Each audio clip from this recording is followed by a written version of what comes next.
নির্ঝর কিঞ্চিত হেসে তাকিয়ে আছে রাস্তার ওপারে। এতগুলো বাচ্চার মাঝে মেহু আইসক্রিমের জন্য দাঁড়িয়ে আছে, মাঝে মাঝে তাড়া দিচ্ছে আইসক্রিমওয়ালাকে। নির্ঝর রাস্তার মাঝে পা রাখলো, একবার এপাশে তাকালো আর একবার ওপাশে, না কেউ নেই। রাস্তাটা প্রায় খালি, দু একটা রিক্সা চলাচল দেখা যাচ্ছে। নির্ঝর হেসে সামনে আগায়। হঠাৎ করেই একটা বাচ্চা এসে দাঁড়ালো নির্ঝরের সামনে, তার হাতে বেলি ফুলের মালা। নির্ঝর তার হাত থেকে একটা মালা কিনলো। মেয়েটা বলল, 20 টাকা দেন ভাইজান। নির্ঝর তার হাতে একটা 100 টাকার নোট দিল। মেয়েটা হেসে বলল, ভাঙতি নেই ভাইজান। নির্ঝর হেসে বলল, আমার কাছে আর কোনো টাকা নেই, তুমি রেখে দাও পুরোটা। মেহু আইসক্রিম নিয়ে আইসক্রিমওয়ালাকে টাকা দিচ্ছে, অতঃপর পেছনে ফিরে তাকালো। নির্ঝর ওপার থেকে আসছে।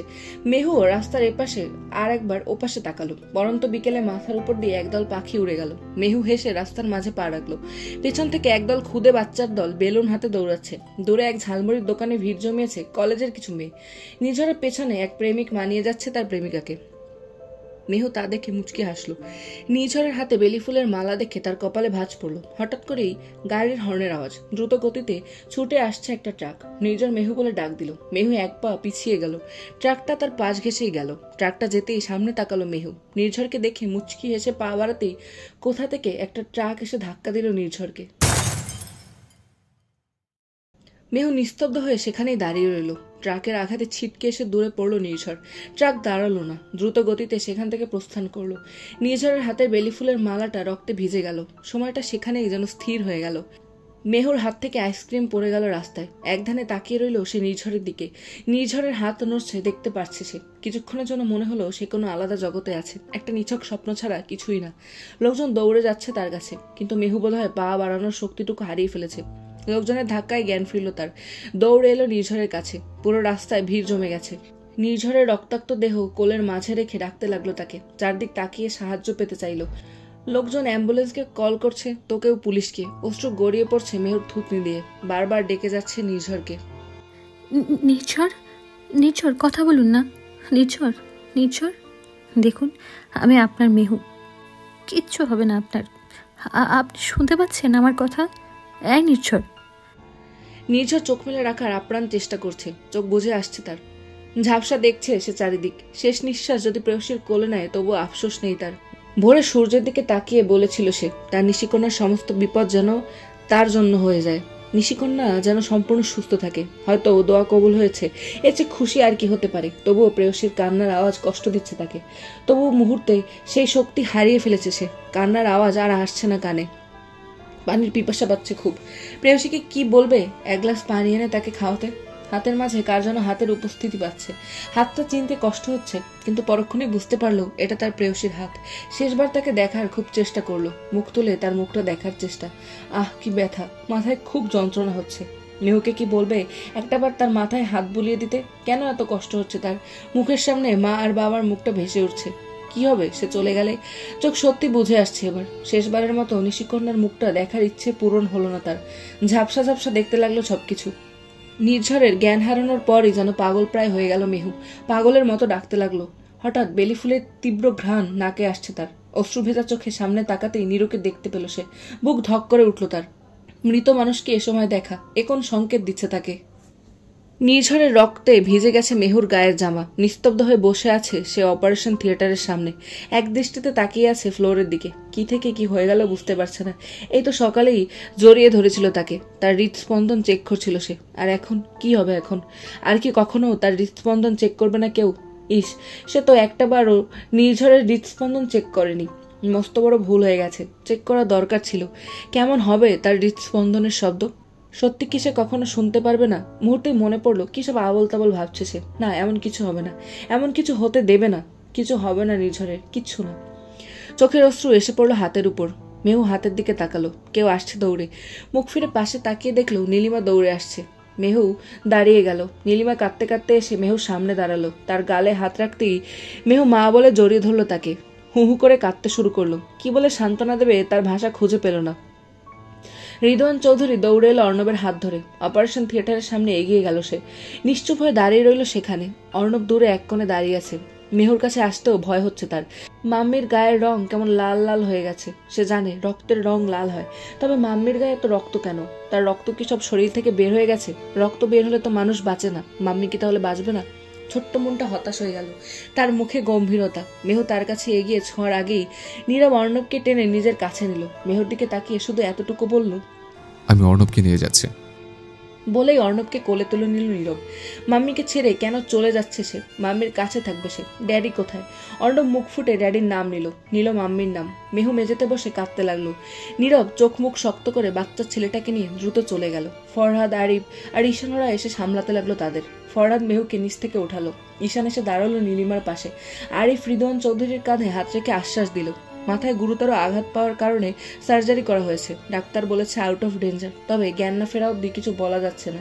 মেহু তাকিয়ে নির্ঝরের দেহের দিকে। চঞ্চল মানুষটা কিভাবে শান্ত হয়ে ঘুমিয়ে আছে, মাথায় হাতে পায়ে ব্যান্ডেজ করা। নীলিমা তার হাত ধরে মাথায় হাত বুলিয়ে দিচ্ছে। মেহু দরজার সামনে দাঁড়িয়ে কথা বলছে ডাক্তারের সাথে। রিদওয়ান ছেলের কাছে বসে আসে নিশ্চুপভাবে। জ্ঞান ফিরতে কতক্ষণ লাগবে? সঠিক বলতে পারছি না, 1 দিন 2 দিন কিংবা 1-2 মাস লাগতে পারে, আর না হলে কোমায় চলে যেতে পারে পেশেন্ট।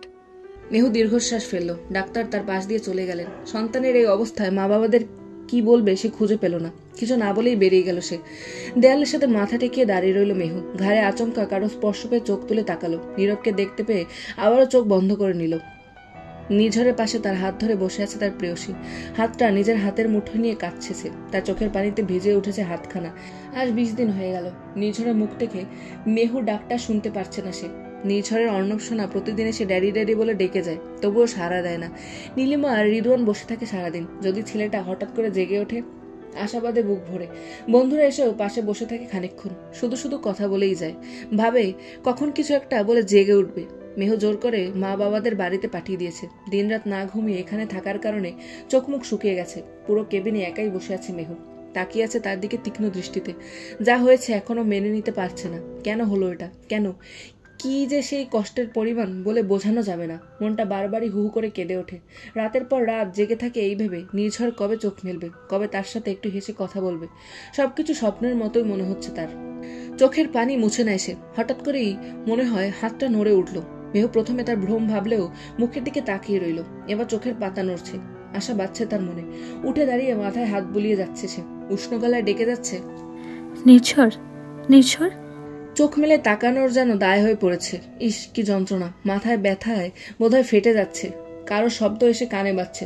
ঝাপসা ঝাপসা চোখে দেখছে সামনে কেউ দাঁড়ানো। কে এই রমণী? পুরোপুরিভাবে চোখ মেলে তাকালো নির্ঝর। মেহু বোধহয় প্রাণটা ফিরে পেল। খুশি আর কান্না মুখে মিশে গেছে তার। হাতটা মুষ্টিবদ্ধ করে হাতের মুঠো নিয়ে চুমু খেতে লাগলো। অচেনা এক রমণীর এই আচরণ বিভ্রান্তি সৃষ্টি করলো নির্ঝরের মনে। উঠে বসতে চাইল সে। তার সাহায্য নিয়ে উঠে বসলো। তাকে নিয়ে ব্যস্ত হয়ে পড়লো সেই রমণী। কি সব বলতে লাগলো যার কোনো মানে বের করতে পারলো না নির্ঝর। নির্ঝরের এমন দৃষ্টি মেহুর মনে হতাশা সৃষ্টি করলো। মুখটা মলিন হয়ে গেল, তবুও হেসে বলল, এখন ভালো লাগছে তো নির্ঝর? কোথায় কি কষ্ট হচ্ছে? আচ্ছা, আমি ডাক্তারকে ডেকে দিচ্ছি। বলেই ডাক্তারকে ডেকে আবারও নির্ঝরের কাছে এলো সে। তার হাতটা আবারও ধরলো। হুট করে মনে হলো হাতটা সরে গেল। মেহু নিশ্চুপ হয়ে গেল। নির্ঝর মুখ ফুটে শুধু এতটুকুই বলল, কে আপনি? কথাটা শোনা মাত্র মনে হলো পায়ের নিচে মাটি সরে গেছে। আবার ভাবলো নিজের মজা করছে না তো। হেসে বলল, মজা করছেন? নির্ঝর, আমি মেহেরিন, আপনার মেহু। আপনি চিনতে পারছেন না আমায়? না, আমি আপনাকে চিনি না। মেহরিনের যেন নিঃশ্বাস বন্ধ হয়ে যাচ্ছে মুহূর্তে। আহত হরিণীর মতো যন্ত্রণায় কাতর সে। পা পিছিয়ে গেল তার।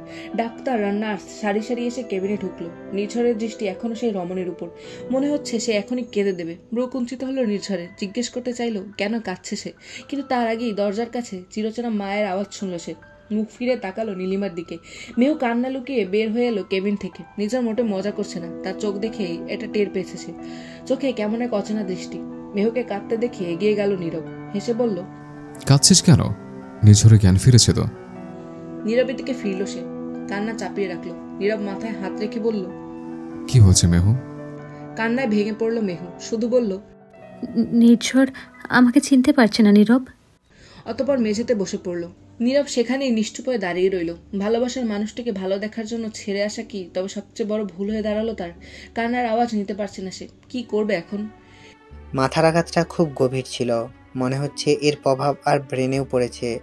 যার কারণে তার জীবন থেকে কিছুটা সময় হারিয়ে ফেলেছে সে। মেহু শক্ত করে টেবিলের উপর হাত রাখলো। রিদওয়ান চৌধুরী মেহুর ঘাড়ে হাত রেখে বলল, শান্ত হও মা। ডাক্তার, ওর স্মৃতি কি ফিরে আসবে না? এটা সঠিক বলতে পারছি না, আসতে পারে আবার নাও আসতে পারে। পাশে দাঁড়িয়ে থাকা নীরব বলল, কতদিন লাগবে ফিরে আসতে? আসলে এসব কেসে স্মৃতি ফিরে আসাটা খুব রেয়ার, তবুও যদি ধরা হয় তাহলে কিছু বলা যায় না। 1 মাস, 2 মাস কিংবা 1 বা 3 বছর, কিছুই বলা যায় না। তবে হ্যাঁ, পুরনো স্মৃতি মনে করানোর চেষ্টা করা যেতে পারে। মানে আগে যা করতো তা যদি করা হয় তাহলেই এটা সম্ভব, কিন্তু এটা নিয়ে বাড়াবাড়ি করা যাবে। এখন সম্পূর্ণ সুস্থ না, তাই ব্রেনে বেশি চাপ পড়লে হিতে বিপরীত হতে পারে। মেহেরিন উঠে দাঁড়ালো, নিঃশব্দে চলে এলো কেবিন ছেড়ে। ড্যাডির জ্ঞান ফিরেছে শুনে অর্ণব দৌড়ে কেবিন এলো। নিঝরের সামনে দাঁড়িয়ে বলল, ড্যাডি। নিঝর ভ্রু কুচকে তাকালো। নীলিমা আতঙ্কিত হয়ে তাকিয়ে আছে। অর্ণব আবারও হেসে বলল, ড্যাডি। নিঝর হাসলো, বলে উঠল, আমি তোমার ড্যাডি না বাবু, তুমি হয়তো ভুল কেমনে চলে এসেছো। অর্ণব মাথা নাড়িয়ে না না করলো। ড্যাডি। ড্যাডি। বিরক্ত হয়ে গেল নির্ঝর। কিছু না বলতে পেরে নীলিমার দিকে ফিরে বলল, কে এই বাচ্চাটা? নীলিমা কি বলবে বুঝতে পারল না। হঠাৎ মেহেরিন ঢুকলো কেবিনে। অর্ণবকে নির্ঝরের সামনে লাফিয়ে ড্যাডি ড্যাডি করতে দেখে দ্রুত তাকে নিয়ে বের হয়ে গেল। আবারও সেই রমণীর মুখোমুখি হলো নির্ঝর। কি যেন নাম মেয়েটার? হ্যাঁ, মনে পড়েছে, ম দিয়ে শুরু, তবে ও পুরো নামটা মনে পড়ছে না। নীলিমাকে জিজ্ঞেস করলো মেয়েটার ব্যাপারে, কিন্তু তার মুখ দিয়ে একটা শব্দ বের হলো না। দরজার কাছে দাঁড়িয়ে রিদওয়ান বলল, ওর নাম মেহেরিন, মেহেরিন বর্ষা খান। ও আচ্ছা। বলে আপেল খাওয়ায় মনোযোগ দিল নির্ঝর। আর কিছু জিজ্ঞাসা করলো না। রিদওয়ান ভেবেছিল হয়তো কিছু একটা জিজ্ঞেস করবে। যদি জিজ্ঞেস করে তাহলে বলে দেবে মেহেরিন ওর স্ত্রী। কিন্তু নির্ঝরের বিন্দুমাত্র আগ্রহ না দেখে হতাশ হলেন তিনি। বিষণ্ণ মন নিয়ে এসে বসলেন নির্ঝরের পাশে। নির্ঝরের এখানে থাকতে মোটেও ভালো লাগছিল না। কেন সে এখানে, এটা জিজ্ঞেস করা হয়নি মমকে। জিজ্ঞেস করা উচিত ছিল। শুধু এতটুকু মনে আছে, বাসায় তার ড্যাডের সাথে খুব ঝগড়া করেছিল সে। ঝগড়ার মূল কেন্দ্রবিন্দু ছিল কথাকে বিয়ে করবার জন্য ড্যাড তাকে পাগল করে ফেলেছে। শেষ রাতে নির্ঝর গাড়ি নিয়ে বের হয়ে যায়, ব্যাস এতটুকুই। কিন্তু এরপর কি হলো? ফরহাদ থাকলে জিজ্ঞাসা করা যেত, কিন্তু তাদের দেখতে পাচ্ছে না সে। এটা কি করে হয়? সে অসুস্থ। ফরহাদের তো উচিত ছিল তাকে এসে একবার দেখা। আরিফ আর ঈশান ওরাই বা কোথায়? ফোন কোথায় তার? অনামিকাকে একটা ফোন করা উচিত। এ কিরকম গার্লফ্রেন্ড সে? বয়ফ্রেন্ড অসুস্থ হয়ে হাসপাতালে বসে আছে, অথচ তার দেখা নেই। ড্যাডির কাছে যাওয়ার জন্য জোর করছে অর্ণব। মেহরিন তাকে ধমক দিয়ে চুপ করালো। অর্ণব এবার কেঁদে উঠল। ফরহাদ এসে আগলে ধরলো তাকে। ঈশান বলে ওঠে, বক্সে কেন? ওকে, কি হয়েছে? ড্যাডি। ড্যাডি। হ্যাঁ অর্ণব, আমি ড্যাডির কাছে যাব, তুমি যাবে? চলো আমাদের সাথে। না, ও কোথাও যাবে না। কেন মেহেরিন? যাবে না বলেছি, যাবে না। ভালো লাগছে না আমার কিছু। বলে হন হন করে চলে গেল মেহু। অর্ণবের চোখের পানি মুছিয়ে দিল ফরহাদ। আরিফ তার হাত ধরে নিজের কেবিনে যাওয়ার জন্য পা বাড়ালো। পথ আটকে দাঁড়ালো নীরব। ফরহাদকে দেখতে পেয়ে ওষুধের বোতল ছুঁড়ে মারলো নির্ঝর। ভাগ্যিস তা ধরে ফেলতে সক্ষম হলো সে। এসে টেবিলে রাখলো। মুখ ভার নির্ঝরের। কারোর সাথে কথা বলবে না সে। কেমন লাগছে এখন? যেমনই লাগুক, তোকে কেন বলবো? কেমন বন্ধুরে তোরা? আমি হসপিটালে অ্যাডমিট হয়ে বসে আছি, অথচ একবার দেখতেই এলি না। গত 20 দিন ধরে 2 বার এসে চক্কর কেটে যাচ্ছি। কি? আমি 20 দিন ধরে এখানে। আর অনামিকা একবারও দেখতে এলো না আমাকে। তুই অনামিকার কথা কেন বলছিস নির্ঝর? না হলে আর কার কথা বলবো? গার্লফ্রেন্ডের কথাই তো বলবো না। তোরা সবগুলো ধান্দাবাজ, বুঝলি? অসুস্থ হয়ে সবাইকে আমার চেনা হয়ে গেছে। ফরহাদ এসে বলল, অ্যাক্সিডেন্ট কিভাবে হলো তোর? জানি না, সেদিন ড্যাডের সঙ্গে ঝগড়া করে বের হয়ে এসেছিলাম। এরপর আমার আর কিচ্ছু মনে নেই। কত তারিখ? কি জিজ্ঞেস করছে আলতু ফালতু কথা? আর তোরা দুজন কেন? আরিফ কোথায়? তাকে কি আমাকে ইনভাইট করে আনতে হবে? নির্ঝর, তোর কি সত্যি কিছু মনে নেই? কি মনে রাখার কথা বলছিস বলতো? মেহরিনের কথা, অর্ণবের কথা। কারা এরা? এদের কাউকে আমি চিনি না। এই দাঁড়া, কি নাম বলে? মেহরিন। এই মেয়েটাকে আমি দেখেছিলাম, এখানেই ছিল সে। আমার কাছে তাকে পাগল মনে হলো। গায়ে পড়া সবের একটা মেয়ে। কিভাবে যে আমার গায়ে পড়লো না, দেখলে হাঁ হয়ে থাকতি। রাগে শরীর জ্বলছে ফরহাদের। যাকে পাগলের মতো এতটা ভালোবাসতো, আজ কিনা তাকেই পাগল বলছে সে। ঈশান ফরহাদকে সামলালো। নিজের এখন কমলা খাচ্ছে, তা দেখে রেগে মুখ ফিরিয়ে নিল ফরহাদ। নিজের ভেঙচি কেটে নিজের কমলা নিজেই মুখে দিল। খেতে খেতে বলল, আচ্ছা, কিন্তু এই মেহরিনটাকে বলতো? আর জানিস, আরেকটা কাণ্ড ঘটেছে। একটা বাচ্চা ছেলে এসে আমাকে ড্যাডি বলে রেখেছে। আমার কি মনে হয় জানিস, এই হসপিটালটা একটা পাগলা গারুদ। সবাই আমাকে পাগলানোর ধান্দা করছে। এই না কেউ এসে বলে আমি তার শ্বশুর। বলে হাসতে লাগলো নির্ঝর। ফরাদ দাঁতে দাঁত চেপে বলল, মেহেরিন বর্ষা খান তোর বিবাহিত স্ত্রী নির্ঝর, আর ওই বাচ্চা ছেলেটা হলো অর্ণব, তোর ছেলে, নিজের ছেলে। থতমত খেয়ে গেল নির্ঝর। খানিকক্ষণ পরই হো হো করে হেসে উঠল। মনে হচ্ছে আমার মাথা খারাপ হওয়ার আগেই তোদের মাথা খারাপ হয়ে গেছে। নির্ঝর মজা করিস না, মেহেরিন সত্যি তোর বউ। এই রাখ তো, আমার সঙ্গে প্ল্যান করার চেষ্টা করিস না। বোকা নামে ওকে। এই মেয়ে হবে নাকি আমার বউ? হ্যাঁ, গায়ে পড়া একটা মেয়ে। ফরাদ দাঁড়িয়ে গেল, উচ্চস্বরে বলে উঠল, নির্ঝর। ব্রু কুচকে গেল তার। রাগে মুখ ফিরিয়ে নিল সে। মিষ্টি কণ্ঠস্বর ভেসে এলো কানে, আবারও সেই ডাক, ড্যাডি। মুখ ফিরালো নির্ঝর। এক দৃষ্টিতে তাকিয়ে রইল বাচ্চাটার দিকে। স্নিগ্ধ মুখখানায় কেমন একটা ভয় ভয় কাজ করছে। কোথায় যেন দেখেছে তাকে। মাথায় হঠাৎ কিছু ভেসে উঠল, আবছা আবছা কিছু ভেসে উঠল চোখের সামনে। এই বাচ্চাটাকে কোলে বসে খেলেছে সে। মাথায় হাত রেখে কুকড়ে উঠল। আরিফের শার্ট আঁকড়ে ধরল অর্ণব। ফরাদ আর ঈশান ব্যস্ত হলো নির্ঝরকে সামলাতে। সেবারের মতো সেদিনও নির্ঝরের ছোটখাটো একটা অ্যাক্সিডেন্ট হয়েছিল। ড্যাডের সাথে ঝগড়া করার পর শেষ রাতে গাড়ি নিয়ে বের হয়ে যায় সে। মাঝ রাস্তায় গাড়ির উপরে বসে বিয়ার খাইছে। অতপর এমন মাতাল অবস্থায় গাড়ি চালাতে থাকে। গাড়িটা একসময় একটা গাছের সাথে বাড়ি খায়। এই ঘটনাটা আবছা আবছা মনে আছে তার। নির্ঝরের মতোই সেই অ্যাক্সিডেন্টের পর রাস্তার জ্ঞান ফিরেছে। অ্যাক্সিডেন্টটা ছোট ছিল বলে হৃদয়ন চৌধুরী তখন এত গুরুত্ব দেয়নি। তিনি ভেবেছিলেন নির্ঝর ইচ্ছে করে এটা করেছিল যাতে কথার সাথে বিয়ে করতে না হয়। তাই নিজের সিদ্ধান্তের উপর অটলই থাকে তিনি। নির্ঝরকে ডিসচার্জ করা হয়েছে আজ সকালে। রিদওয়ান আর নীলিমা তাকে নিয়ে বাড়ি ফিরেছে। নির্ঝরের মনটা কেমন খারাপ হয়ে আছে। সবার ব্যবহার কেমন যেন লাগছে তার কাছে। কিছুই বুঝতে পারছে না সে।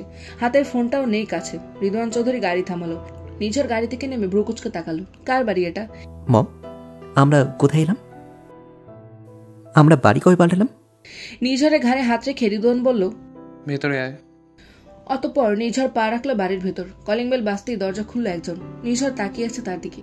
এই মেয়েটা সেই মেয়ে যাকে চোখ মেলবার পর প্রথম দেখেছিল সে। মেহেরিন মুচকিয়ে এসে সরে গেল।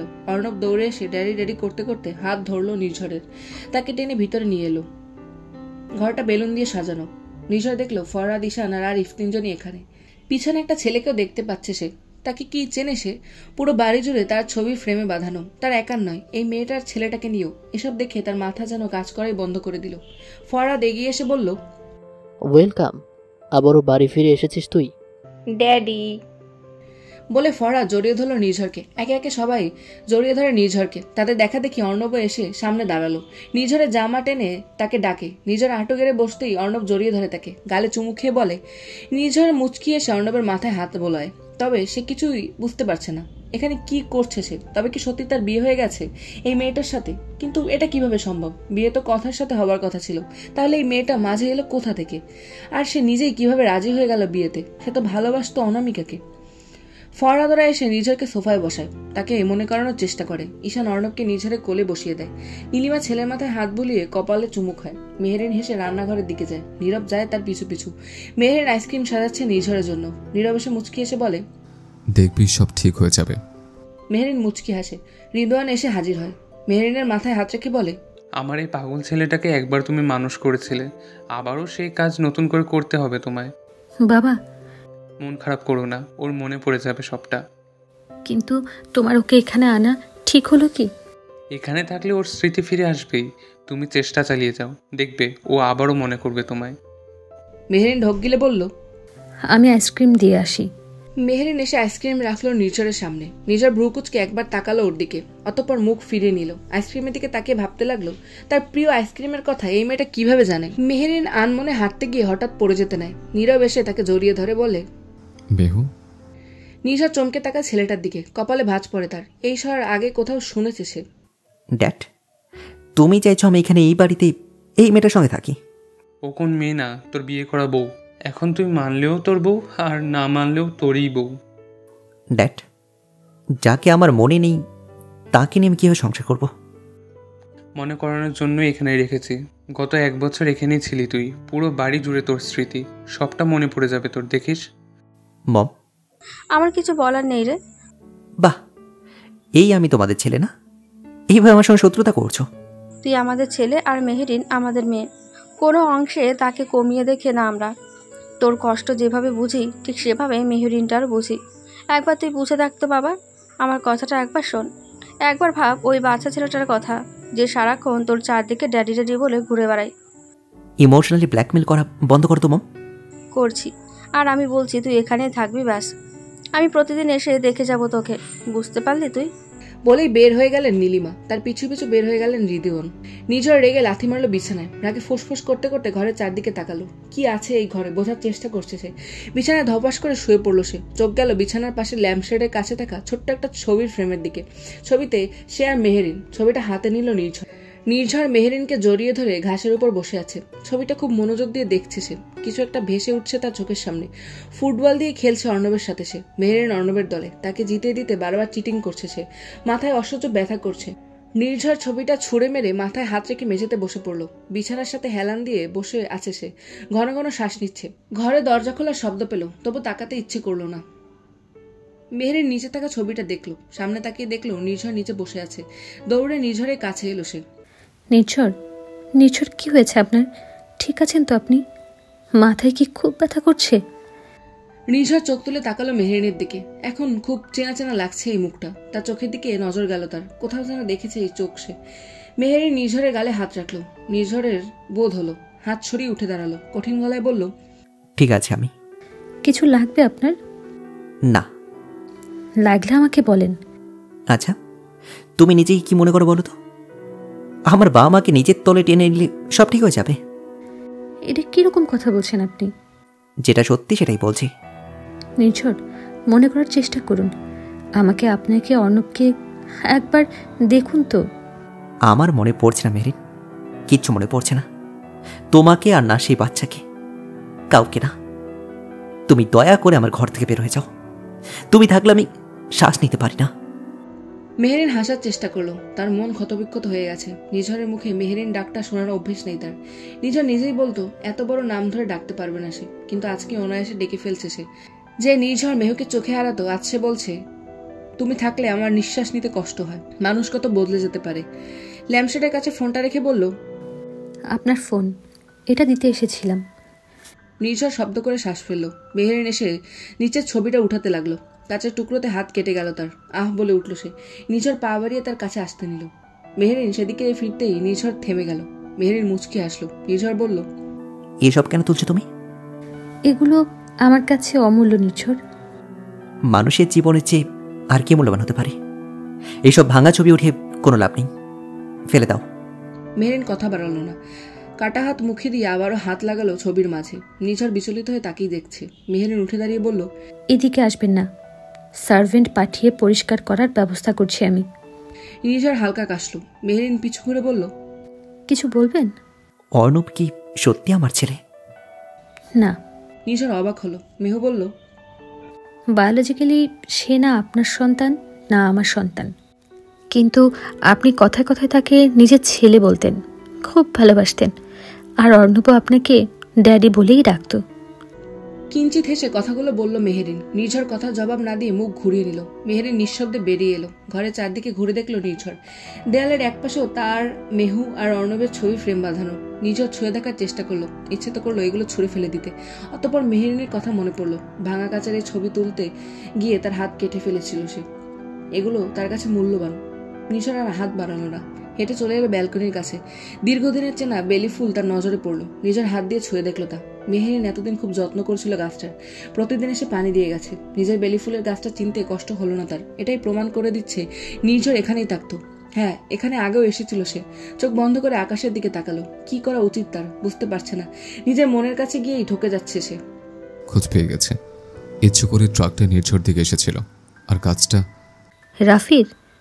নীরব মাথা নাড়ালো। মেহেরিন হেসে বলল, আমি জানতাম তার ছাড়া আর কারো কাজ না এটা। আমাকে নিঃস্ব করে দেবার প্ল্যান। ভুলটা আমারই ছিল। বোঝা উচিত ছিল শান্ত হয়ে বসে থাকবে না সে। কি করবে এখন? কিছু না, শুধু শেষ চাল চালবো। নীরব হেসে সামনে দাঁড়ালো। এক হাত দিয়ে তার হাত ধরলো, অপর হাত দিয়ে মাথায় হাত বুলিয়ে বলল, আমি সবসময় আছি তোর সাথে। যখন দরকার পড়বে শুধু বলিস, আর একদম মন খারাপ করবি না।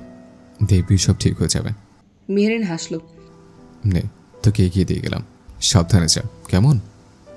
দূরে ব্যালকনিতে দাঁড়িয়ে এসব দেখলো নির্ঝর। নীরবের হাত মেহেরিনের মাথায়, খুব কাছে সে মেহেরিনের। কেন মনে হতে লাগলো এরকম আগে হয়েছে, এখানে দাঁড়িয়েই দেখেছে সে এসব। বুকের মাঝে হঠাৎ তীব্র ব্যথা অনুভব করলো। বুকে হাত রেখে নিচে বসে পড়লো নিঝর। নীরব উপরে তাকালো, কিন্তু ব্যালকনির কাছে তখন কাউকে দেখতে পেল না। সে চেয়েছিল নিঝর এসব দেখুক, এগুলোর প্রভাব পড়বে তার উপর, এটা সে জানে। এই ব্যথার উৎপত্তি কোথায় জানে না নির্ঝর, কিন্তু এই ব্যথা খুব কষ্ট দিচ্ছে তাকে। কেন এই ব্যথা এত তীব্র? আগে অনুভব করেছিল এই ব্যথা সে। নীলিমা এসে খাবার রাখলো মেহরিনের সামনে, তাকে খেয়ে নিতে বলেছে। মেহরিন মাথা নাড়ালো, কিন্তু খাবার ছুঁয়েও দেখলো না। নীলিমা ব্যর্থ হয়ে অর্ণবকে খাইয়ে দিতে লাগলো। মেহরিন ভাবছে নির্ঝরের কথা, তার রাগ কি এখনো কমেনি? খাবার খাওয়া উচিত তার, এরপর ওষুধ তো আছে, একবার কি যাবে তার কাছে? হঠাৎ করে তার সামনে কেউ কাগজ ছুঁড়ে মারলো। মেহরিন কাগজটা উঠালো, পেছন ফিরে দেখলো নির্ঝর তার দিকে তাকিয়ে আছে। মিস মারিয়া দ্রুত এসে অর্ণবকে নিয়ে চলে গেলেন। নীলিমা রেগে বলেন, এ কেমন ব্যবহার নিঝর? যা ঠিক তাই করছি। তুমি না বললে আমি এই মেয়েটাকে বিয়ে করছি? কিন্তু তোমরা কি জানতে বিয়েটা একটা কন্ট্রাক্ট ছিল, যা 1 বছরের জন্য ছিল। এরপর আমাদের আলাদা হয়ে যাবার কথা ছিল, তাই নয় কি মেহরিন বর্ষা খান? নীলিমা অবাক হয়ে তাকিয়ে রইল। রিদওয়ান এগিয়ে নির্ঝরকে কিছু বলার আগেই মেহরিন দাঁড়িয়ে বলল, বিয়েটা একটা কন্ট্রাক্ট ছিল। রিদওয়ান আর নীলিমা দুজনে অবাক হয়ে তাকালো মেহরিনের দিকে। মেহরিন হেসে কাগজগুলোর দিকে তাকালো। বিয়েটা একটা কন্ট্রাক্টই ছিল নির্ঝর। হ্যাঁ, এটা আমি করছিলাম, আপনিও রাজি ছিলেন। বিয়ের আগেই আমরা এই কন্ট্রাক্ট পেপারে সাইন করেছিলাম, সব মনে আছে আমার। কিন্তু আপনার এটা কি মনে আছে আমরা আবার বিয়ে করার সিদ্ধান্ত নিয়েছিলাম? আপনি বলেছিলেন আমরা নতুন করে আবার বিয়ে করব। নির্ঝর ঢোক গেল। মেহরিন বিষণ্ণ দৃষ্টিতে তাকিয়েছে তার দিকে। এই দৃষ্টি উপেক্ষা করতে পারছে না সে। রিদওয়ান বলে উঠল, কিন্তু মেহরিন, তোমরা কেন এই কন্ট্রাক্ট করেছিলে? তুমি নিজেই তো বিয়ে করতে চেয়েছিলে নির্ঝরকে। কিন্তু নির্ঝর উনি তো চাননি, তাই এই কন্ট্রাক্ট ছিল। বাবা, আমি বিয়েটা শুধু করেছিলাম আমার অর্ণবের জন্য, আর কোনো কারণ ছিল না। কিন্তু যখন কারণ হয়ে দাঁড়ালো তখন আমরা সিদ্ধান্ত নিলাম। তখন যখন কোনো কারণ ছিল না, তো এখনো নেই। নির্ঝর, আপনি ছিলেন সেই কারণ। আমি বললাম তো না। আর এখন যখন আমার কিছু মনেই নেই, তাহলে তো হয়েই গেল। আমি আর এখানে থাকছি না। মম, চলো। মেহরিন কিছু বলতে গেল, তবুও থেমে গেল, নিঃশ্বাস নিল। অতঃপর কঠিন গলায় বলল, দাঁড়ান নির্ঝর। নির্ঝর পেছনে ফিরল। মেহরিন হেসে বলল, কন্ট্রাক্ট 1 বছরের ছিল, আর 1 বছর হতে আরো 10 দিন বাকি। এই 10 দিনের মূল্য কি? অনেক মূল্য। নিশ্চিত চাইবেন না আপনার কোম্পানি ডুবে যাক। হয়তো পুরো কাগজটা পড়ে দেখেননি। কন্ট্রাক্ট অনুযায়ী আপনার কোম্পানির 50% শেয়ারের মালিক আমি। মানে বুঝতে পারছেন? নির্ঝর ভ্রু কুচকালো, রাগে তার শরীর জ্বলছে। মেহরিনের পায়ের কাছ থেকে আরেকটা পেপার উঠালো। নির্ঝরের কাছে গিয়ে বলল, আর কোন বাড়ি ছেড়ে যাবেন আপনি?